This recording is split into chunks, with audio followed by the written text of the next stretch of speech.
आरोग्यमंत्री प्रकाश आबिटकर यांचे श्री विठ्ठल रुक्मिणी चरणी दर्शन, वाखरी पालखी तळावरील सुविधांचा घेतला आढावा।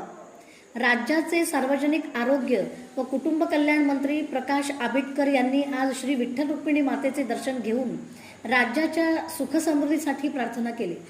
यावेळी मंदिर समितीच्या वतीने कार्यकारी अधिकारी राजेंद्र शेळके यांच्या हस्ते शाल व श्री विठ्ठल रुक्मिणीची मूर्ती देऊन त्यांचा सत्कार करण्यात आला।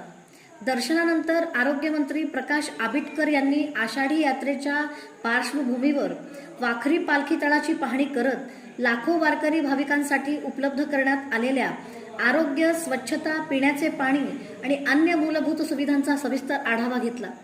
महिला वारकऱ्यांसाठी उपलब्ध आरोग्य सेवांचीही त्यांनी माहिती घेऊन संबंधित अधिकाऱ्यांना आवश्यक सूचना दिल्या।